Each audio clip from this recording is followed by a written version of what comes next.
So for this fret job, I want to introduce some tools to you that I used in the order I used them in, because I haven't seen them or haven't happened to have seen them in this exact order out in YouTube land.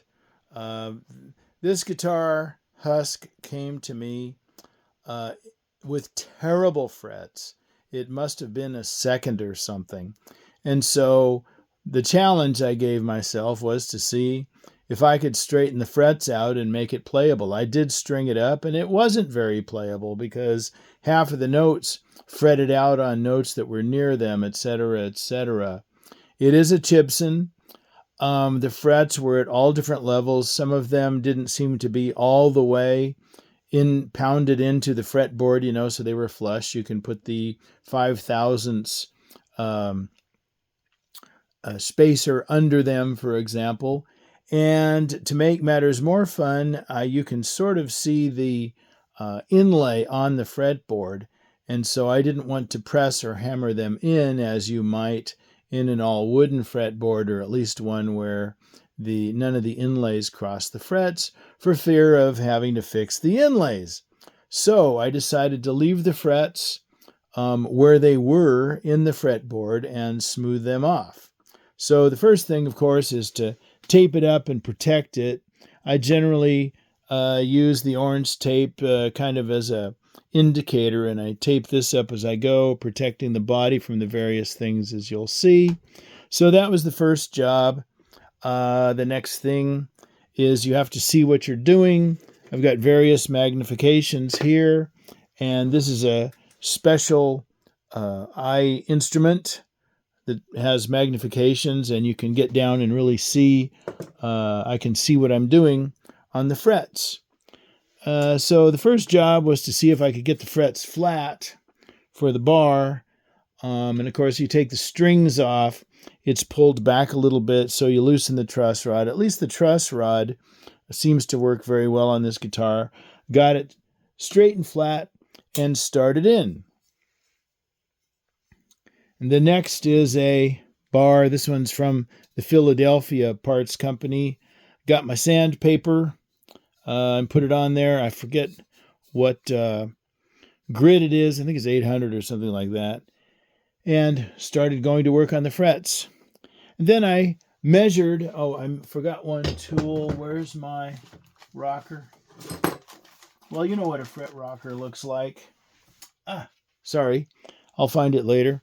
And I discovered that the frets, the top 10 frets, were still having problems. And so I got a 22 radius block and put the same tape on it. And that tended to get them all flat. But of course, they had deep grooves going up and down where the sandpaper was.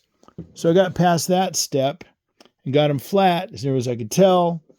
And then it's time to crown them. So I have this instrument, which is it's called one of the Baroque products. It's diamond. I've used a couple of the flatter, larger diameter fret crowning to get all of the long marks out, kind of get them crossways, get them crowned again. Oh, and along the way, now let me pause for a second and get a couple of tools I've missed in this setup. All right, I'm back. Also, to get the end of the frets going properly, this is the StewMac 1175 file. I modified it slightly in that I smoothed off the rounded side just a little bit because it was cutting a little bit more than I wanted.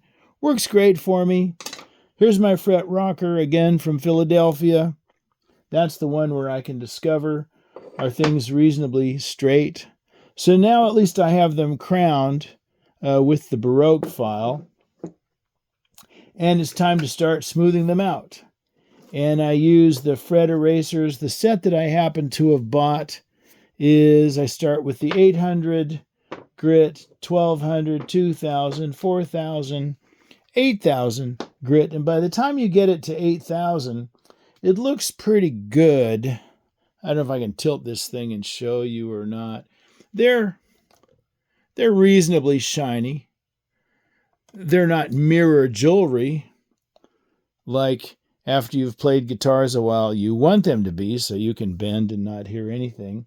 But that's where the final polishing comes in. Once you've got them up to 8,000 smoothed and have tried them out a few times and tried to make sure that they're flat, now it's time to polish. I'm a believer in the technique of using the felt with the Dremel, and then based on somebody else's suggestion, Meguiar's Mirror Glaze 105 tends to work on the frets, and that gets them shiny.